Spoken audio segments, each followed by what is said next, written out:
Allora, intanto il piacere di essere ad Agrigento, circondato dai colleghi dell'Ordine, ma anche dai colleghi di tutta la Regione. Sono stato invitato a questa occasione, in questo convegno sull'antimicrobico resistenza e in apertura ho citato fatti e situazioni che ci impegnano particolarmente in questo momento. In particolare il DDL che riforma le professioni sanitarie. Ora, proprio in questo DDL non ci si ritrova, non si ritrova la nostra professione, sembra più una piattaforma sindacale piuttosto che non una vera riforma delle professioni. E soprattutto cosa preoccupa? Il discorso sulle riserve, quindi sulle competenze riservate o quelle che sono invece attribuibili anche a professioni diverse dalle nostre. Perché ci preoccupa? È evidente che il mondo che ci circonda sconta il fatto che il veterinario regionale della regione Liguria è una biologa, il veterinario regionale, attenzione, altrettanto in Abruzzo il veterinario regionale è un farmacista. Io credo che One Health non sia questa cosa, al di là del decreto del settembre scorso che è andato a fissare il fatto che ogni regione deve avere un assetto, un'organizzazione regionale retta da un medico veterinario. One Health è che tutte le professioni concorrono per arrivare alla salute degli animali, dell'uomo, dell'ambiente.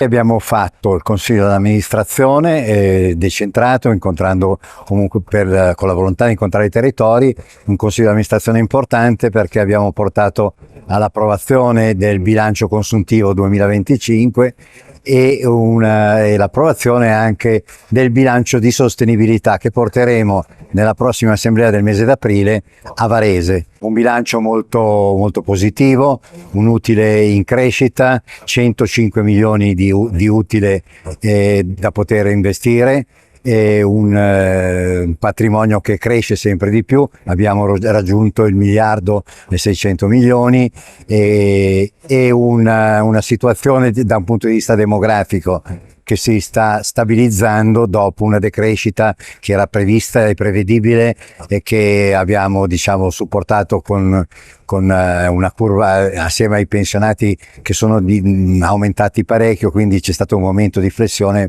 ma la ripresa è nei numeri e quindi siamo tranquilli per il futuro della cassa. Ma è una vera e propria emergenza globale, perché rappresenta in qualche modo quello di cui dovremo guardarci nel prossimo ventennio.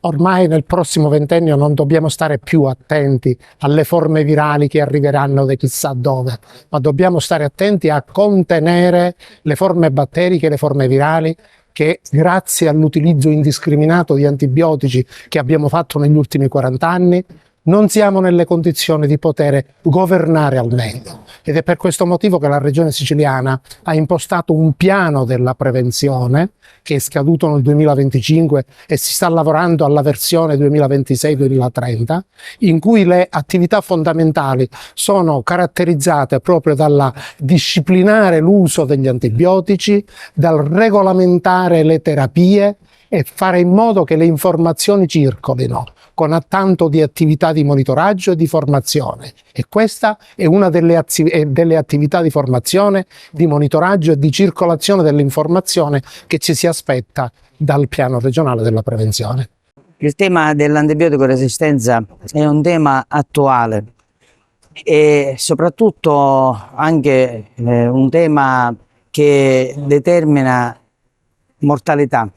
E quando si parla di morte significa che noi dobbiamo ottemperare a qualche cosa. Addirittura si pensa che nel 2050 sarà la prossima pandemia dove avremo 10 milioni di morti.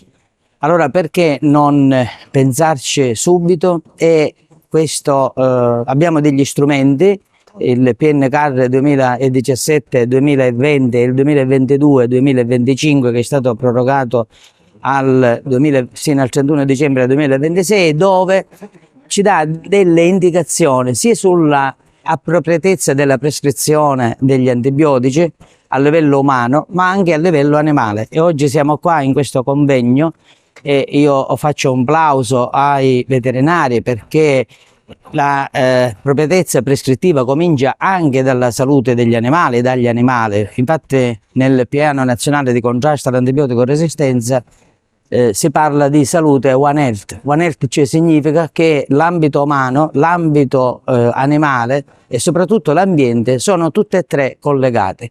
Oggi è un'iniziativa che l'Ordine dei Medici Veterinari ha voluto portare avanti perché crediamo che il problema dell'antibiotico resistenza, oltre ad essere un problema sanitario, è anche un problema culturale.